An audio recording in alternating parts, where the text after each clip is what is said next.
Apollonia is a steel-hulled schooner. She's 52 foot on deck, 65 foot overall, very much like what you would have seen on the Hudson River sailing freight and cargo 150 years ago. We will provide sail freight services, sailing goods up and down the river as a carbon neutral alternative to commercial trucking.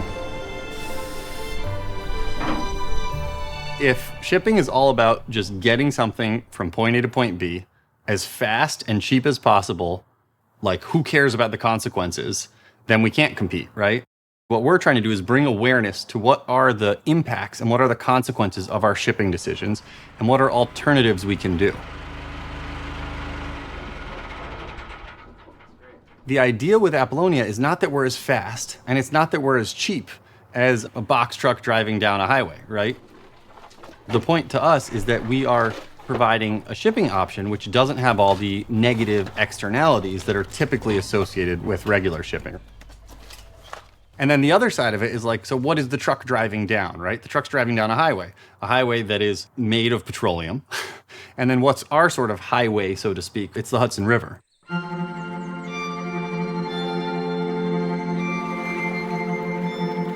And so we all of a sudden are able to interact in a peaceful way with the landscape and interact with a landscape that we are supportive of, that we want to encourage, and that we can sort of like gracefully be part of. We're looking forward to starting to put the boat to work. We have a lot of obstacles that stand in our way. There's the challenge of how does sailing actually work on the Hudson River? What's our time frame like? Are we able to communicate effectively with our shipping partners? Make sure we don't miss deadlines, make sure we can actually do this in a carbon neutral fashion. But I'm a firm believer that we need to just go for it. So there's almost no amount of thinking that can get you through this stuff. And so we're going to start actually demonstrating what it looks like to have sail freight in the 21st century. And that this technology is still relevant to today, and that our services will be a useful part of a green energy solution throughout the Hudson Valley.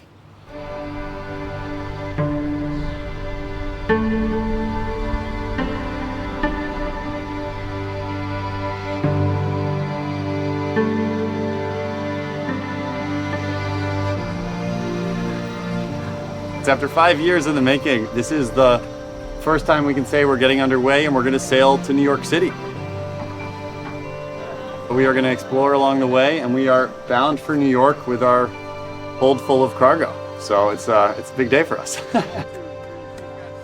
We've got an awesome cargo right now. We've got everything from corn from Stonehouse Grain. We've got pillows from Like-Minded Objects. We have malt from Hudson Valley Malt, and we have hemp oil extract. Yeah, so most of the people we're working with, right, are conscientious producers and consumers in the Hudson Valley. A big part of this product as well is we think about localizing supply chains and then what that supply chain looks like as far as distribution. From the producer point of view, they're very aware of all the inputs that go into their goods, right? Like whether it's organic ingredients, whether it's items that are sourced from like fair labor situations. For the consumers on the other end of it, the same way you can decide when you're in the supermarket, it's worth it to me to spend another 40 cents on this thing because it's organic and because I know that pesticides are hurting pollinators in my area and that's something I care about. The transportation side of it is often kind of invisible. And so that's a big part of what we need to do is sort of take the blinders off and start paying attention to what transportation means and what the impacts of that are. For years, we've been doing the restoration project and sort of talking about how people are interested in a shipping alternative. But now it's amazing to actually see it come to fruition. And it turns out, yes, there are people interested in a shipping alternative. And we're just so pleased to be able to finally provide that. We're making malt the way they made it in 1850, old school, okay? And so here you are on the Apollonia taking this now to up and down the Hudson River to our brewers and our distillers the way it would have been shipped in 1850. So that's pretty cool. Totally. When you start talking to a shipping partner, they want to know how fast you're getting something there. We're not Amazon. We're not guaranteeing this thing in 6 hours. In fact, we're guaranteeing you a responsibly delivered good. And to be responsibly delivered, that might take a little more time. If you knew when you clicked, I want it next day, what that was doing to a person's life, I bet a lot of people would just make the decision to click, oh, I could take it in 4 days, that's fine, let the guy have a piss break. I think that's what we all need to do, is start realizing that there's a difference in those options, and there is a cost. Original crew. Stand up higher, stand up higher. Yeah. 1, 2, 3. Great. Yes, Sam's so ready to be done with the photo.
It's day 2 of our passage to New York City from Hudson, and we're sort of doing what we've been dreaming about doing and what our predecessors did, which is trying as hard as we can to figure out how to use the natural forces to move everything that's in our cargo hold south so we can eventually deliver it.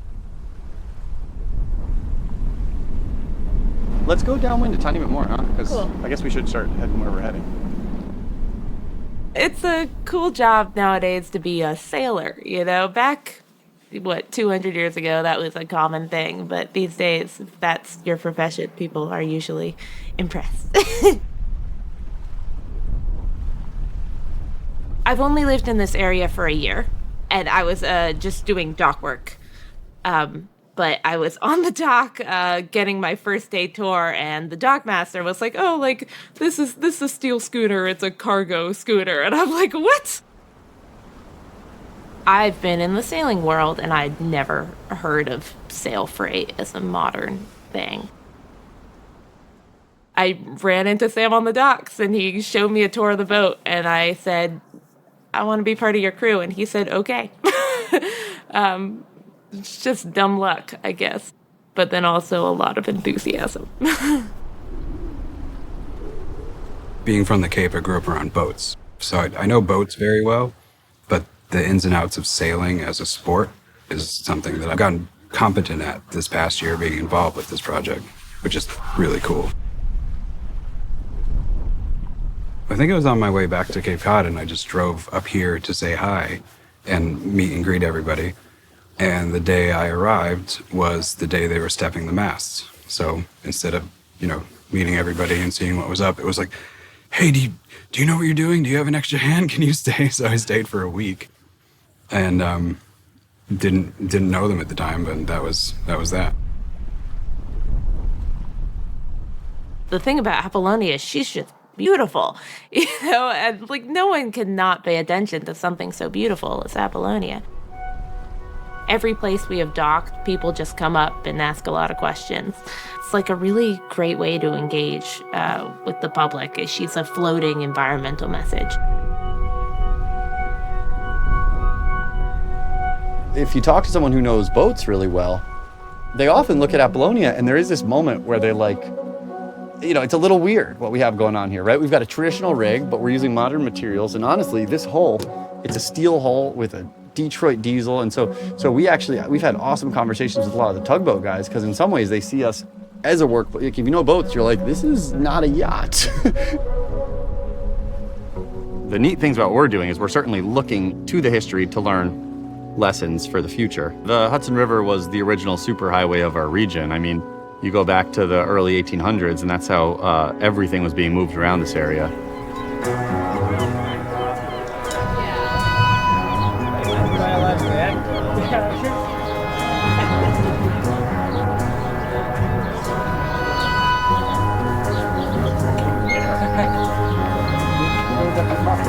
There, that's the real log pile.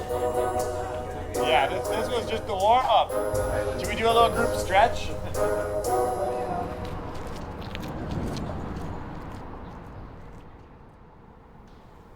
Hey, Sam. How are you? So far, so good. How about you?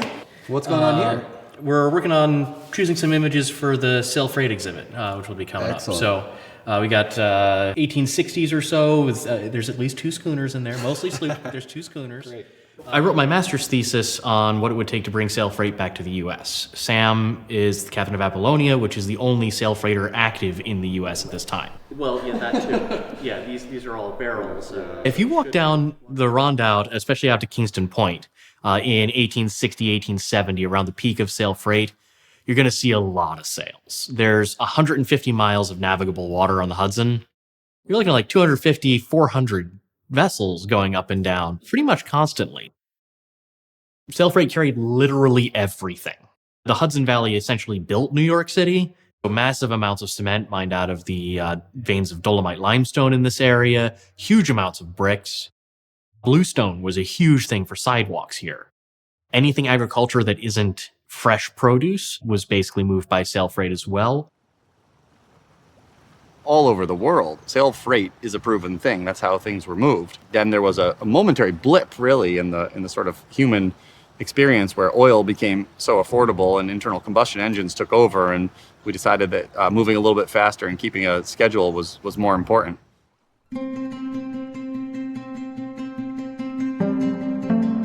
Looking to our pre-carbon past can give us a lot of the answers we need for a post-carbon future. Shipping has all these negative impacts. If shipping were a country, it would be the 6th highest polluting country in the world, and that's like just the ships going across the ocean. I'm not suggesting that everything has to be shipped on a sailboat. Like, that would be crazy, and that's not what we're doing. But what we can do with the sailboat is, in a really direct way, is we can show a perfect example of harmony with nature, of not having these externalities, and get people to think, well, what are the alternatives? The Apollonia replaces trucks. 2.5-ton truck gets 30 ton miles a gallon. To do that same trip in that truck is 80, 90 times as much carbon. In 2019, in the New York metro area, just from traffic congestion, 335.9 million gallons of gas were wasted. That much gas is 5 million tons of CO2. We are in real trouble as people, like as a species that is now jeopardized basically every other species on the planet as well. All we can do is, make the biggest difference that's possible in our life and try to create a model we want. When COVID happened, it was kind of a natural experiment for a lot of what people have been talking about in the sustainability world for a long time. We saw in the month of April a 17% decline in carbon emissions. We have an indication now, and we can see what some of the effects of moving away from our current system will allow. It gives a lot of evidence for what the larger situation that sail freight would be a part of can contribute to. Apollonia is doing a lot of that reconnaissance and a lot of that proof work. But it is going to be critical to having a working sail tradition that can basically pick up where it left off 100 years ago and then bring it into the future.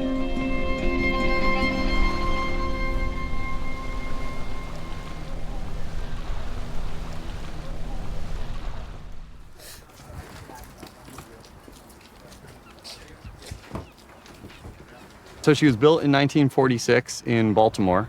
She was designed by a naval architect and built at a proper shipyard in the US. And when I found her, she had actually been out of the water for almost 30 years. And she was in a backyard outside of Boston. The boat wasn't really seaworthy. There was an engine, but it wasn't even hooked up. Once this is off, slide that radio out. So I had quite a bit of work to do to get the boat in any condition where it could just motor home. So I put every weekend and every bit of free time I had into figuring out how to safely get the boat home. I don't know. Wait, I think it's worth planning for 1 second. Okay.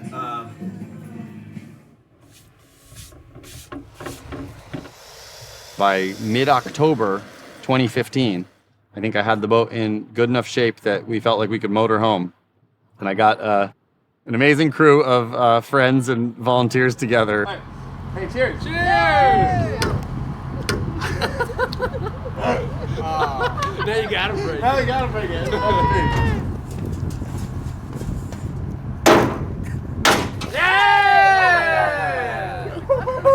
Now we're supposed to go. But look, we can always remember the little. Cheers. Bring it in, Sam.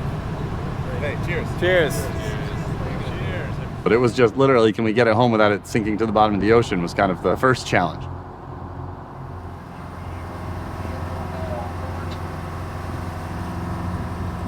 And then we finally got home, and then the real work of trying to figure out how to turn it into a sailing vessel began. You know, it wasn't the only thing I was working on because there was no money coming from it, so it couldn't possibly be. But yeah, over the course of about 4 years, I slowly worked away project after project. I think at many moments over the 4 years while we were building the rig, I would have expressed a lot of frustration in how slow things were moving. But it is one of those interesting things when you sit back and reflect on it, where you realize just how many relationships you built over all that time, which I would never have if we just had the money to buy our own material. We just brought our hopefully future booms and gaffs and club back from finding them. They're abandoned leftovers of other boat building project from the 90s. And we're pretty excited because we get to use amazing old hardwood without having to cut down any new amazing old hardwood. I love the idea that we're able to take trash and reappropriate it into the rig on this boat. All of the blocks that we built through a series of workshops here at the Maritime Museum. And honestly, the Maritime Museum has become a serious partner for us in much of the programming we're doing. And that all started with a block making workshop right here. At various moments when we had no idea how we were going to pay for the next coat of paint or anything that we needed, we actually launched a sponsorship for the blocks where people could sponsor a block and we'd carve their initials in it. And so we have, you know, people from farms down in, you know, Putnam County who have like sponsored one of a block that's like part of our running backstay. You know, it's kind of amazing. It did happen slowly, and there's many moments I wish it had happened faster, but it was really wonderful to engage people in the effort. We're actually finally launching the boat that a lot of people have been watching and sort of curious when we'll ever be done, I'm sure, but but at least understand that this is something that means a lot to me and the other people who are involved in it, and we take it seriously, and this isn't just like a stunt or like a publicity gimmick, you know, this is like, we really want Sail Freight to come back to the Hudson River and really believe this is going to be the start of it.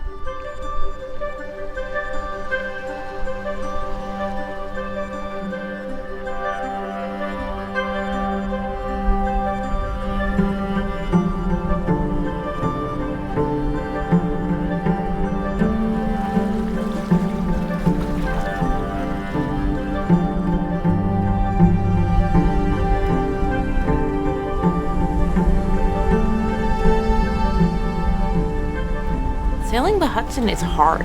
It's the hardest sailing I've ever done, and I have done most of my sailing on oceans with like a lot of swell and a lot of wind.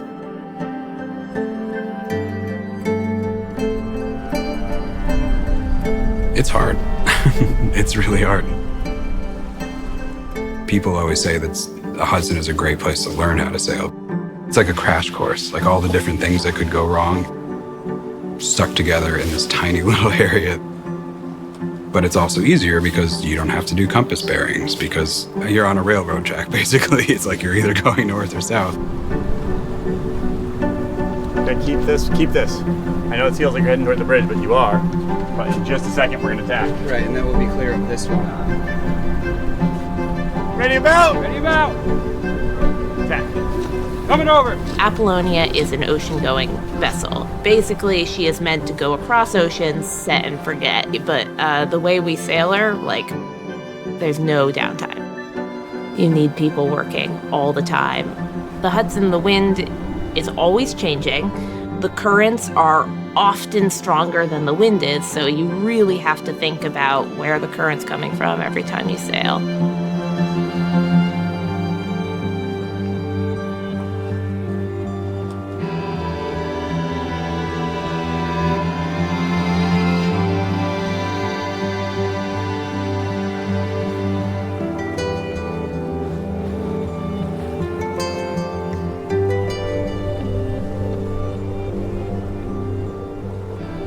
Hudson is also just full of like submerged jetties and like an old shipwreck. We've run aground a number of times. They say in the Hudson, if you haven't run aground, you haven't been around. And that is very true.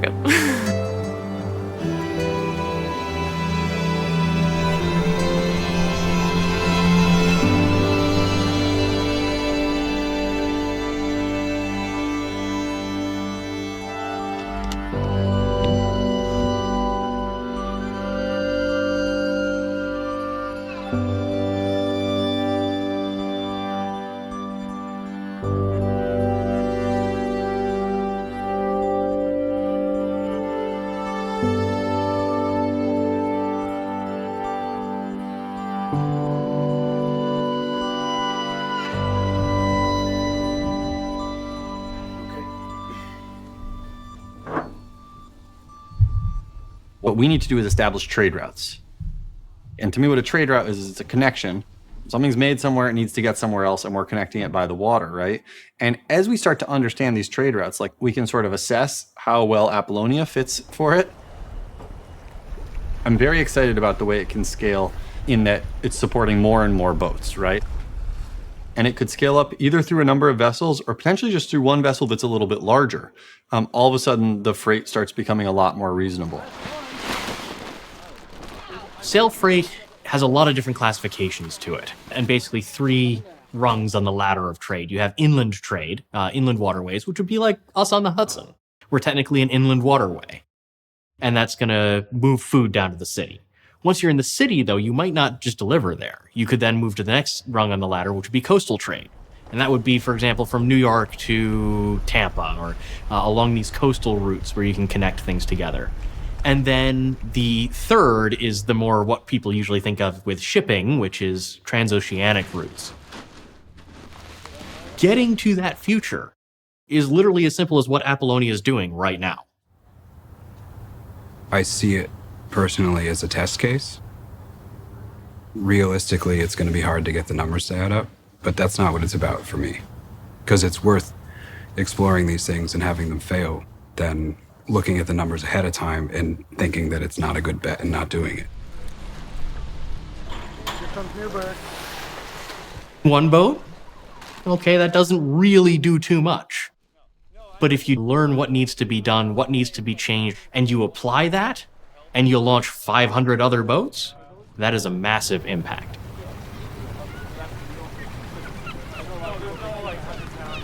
We're tied up in Newburgh. We have to unload some of Dennis's malt, get it to the brewery here. Then crew gets a little rest while the tide is flooding. As soon as we've got a favorable current, we'll be out of here probably first thing tomorrow morning, heading south for New York Harbor. Matt, if it's possible to do it with the bung up top like it is, just and watch it as it lifts or something, I don't know. Well, I lived in the city. Oh yeah, that was nice. Over the crew and stuff. Yeah. So that, but that might not be. Oh, okay, that too, yeah. Yep, it has to be deep enough. For this, right? Either way, it's a kind of a beautiful thing about the Hudson River. You know, all these cities along the river are connected, and from Germantown all the way down to here in Newburgh. So this delivery happened. Dennis called me, and I had an order with him that usually he just drives it down to me in his truck, and he said, "Would you be interested in getting it by sail?" And I was like, "Okay, sure, why not?" I mean, I know the docks are all right here, which our brewery's 2 minutes away, and he got me in touch with Sam and Apollonia, and we coordinated, and here it is, and everything went well today. I definitely never envisioned sail freight to deliver our malt.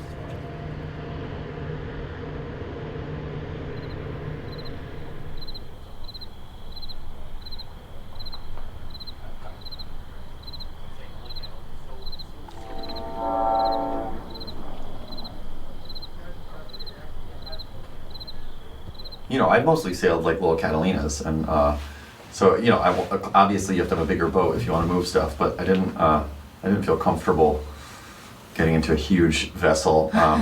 I feel like Apollonia is the perfect boat to start sail freight on the Hudson River. Mm-hmm. I feel like as the movement grows, it's likely not quite as large of a vessel as you want to really move stuff. But so far, we've never had a cargo load that we haven't been able to carry, right? I mean, one thing, obviously, we don't really have enough crew quarters, in a sense. Like, we obviously have enough space for people to sleep, but... We have enough space for 3 people to sleep. Wow, look at this giant bedroom right now. I mean, I would be happy to sleep here all the time. It doesn't really matter, but... No, I mean, we've never run into cold weather either. Yes, Yeah. True. But I feel like being cold's better than being hot. I agree. So, I agree. sleeping bags are amazing.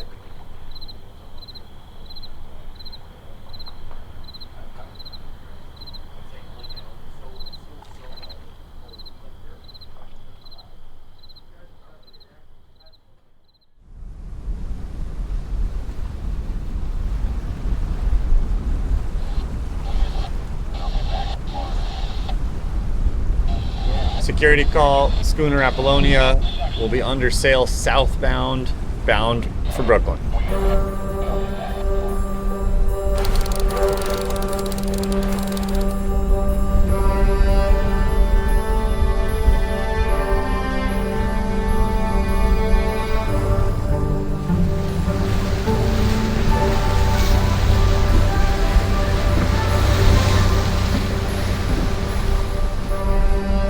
Along the Hudson, the scenery changes a lot, but it happens slowly, and you don't really realize you're getting anywhere until you see the city. It's just the coolest way to show up.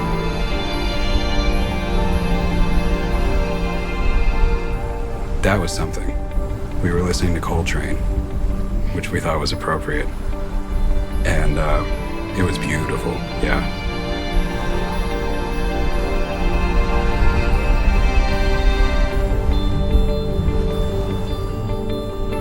So this is the first time the boat's really in saltwater, really in an open bay with serious wind. And it was just like, it was awesome. Here we are sailing down to New York City, one of the biggest markets in the world, with a cargo hold full of stuff from the Hudson Valley. So, pretty exciting.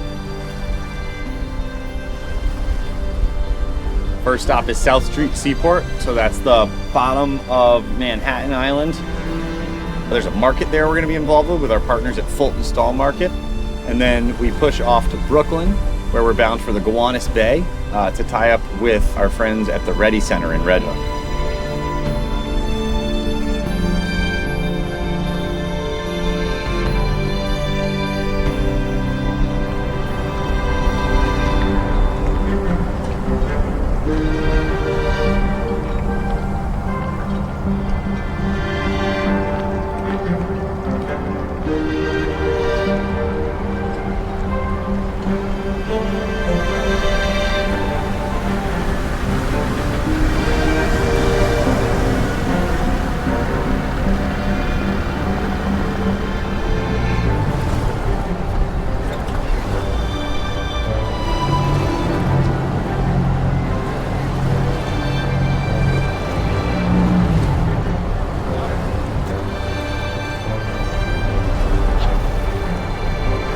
Matt, tell me when.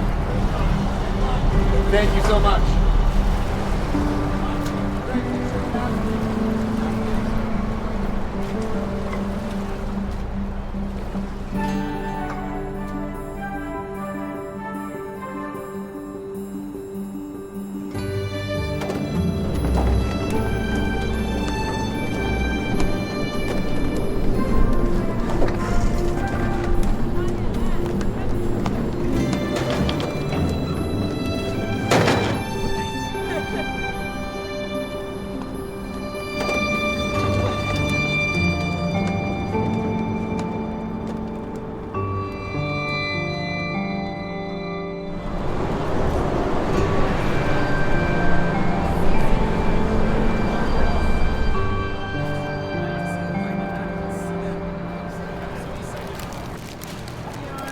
Let's make this list bountiful. Yes, bountiful yarn pile. The bounty of the Hudson Valley. My name is Brad Vogel, and I am the supercargo for Schooner Apollonia. A supercargo is someone who is in charge of the cargo on the vessel, and historically they would be representing the person or the entity that owned the cargo that was on the ship, they'd go with the ship, and then when you got to port, the supercargo was in charge of selling that off at the highest price, trying to get the greatest return. Prior to the 1950s, the way that goods would move from a boat to shore was you would have longshoremen come down, they would have their hook, they would muster for the day, they'd get picked out, they'd go down to the dock. It was still most of the offloading being done by big gangs of human beings.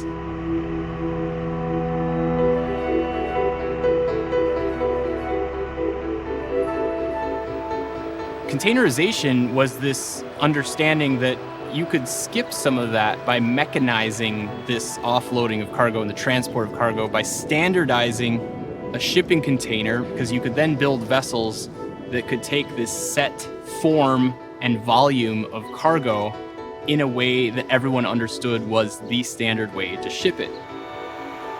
So you're making giant piles of containers, and those can only move on giant vessels. And so then there's only a few ports that can handle vessels that large or have the appropriate cranes.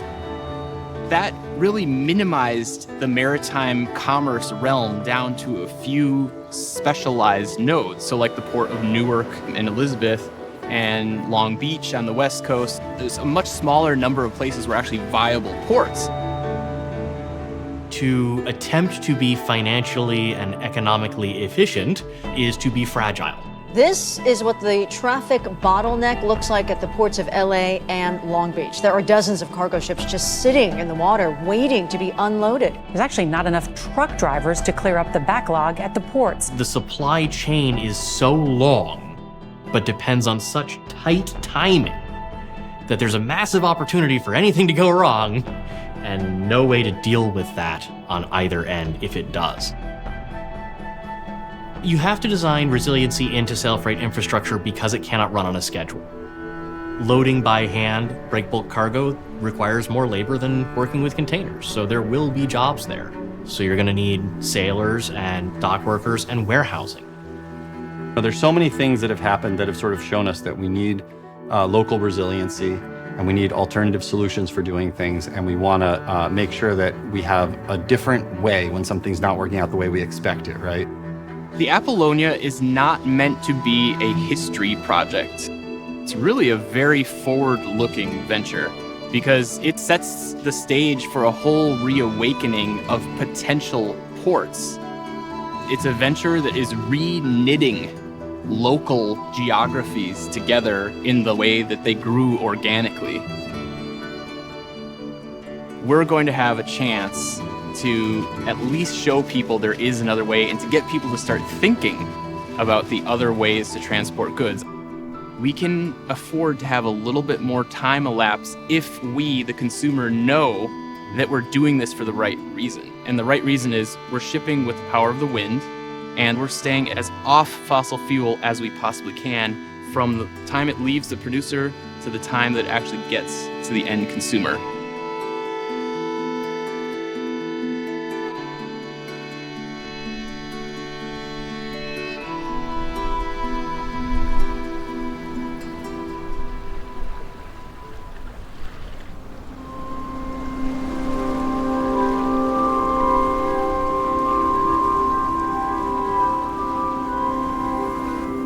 "2020 was such a challenging year in so many ways that no one could possibly predict. So it certainly wasn't the pilot season that I had predicted. But that said, yes, this was the year that we had a crew, we had the boat under sail power, and we moved cargo up and down the river. You know, it was a slow build, but you can't build community overnight. And hopefully other vessels will join in, and we'll certainly find more shipping partners as we keep going. And part of what the season has taught me is you got to just kind of go for it. And I'm just so happy that Apollonia is in a place where we're able to go for it. We're able to start demonstrating what we're talking about, and then we're able to just sort of see what sticks. And as long as we're making connections and building community as we do it, I think it's all valuable.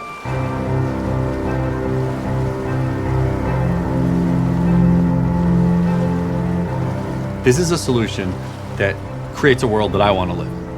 A good world of like maritime jobs, a good world of like no carbon transportation, a good world of connectivity. We can do something radically different. And I feel like that's what's cool about sail freight. And it works well within parts of the existing model, and it totally screws up other parts of it, and I'm all about shaking it up a little bit. I think that we have to. We have big problems ahead of us, and we need to think very creatively to make solutions that are actually going to work.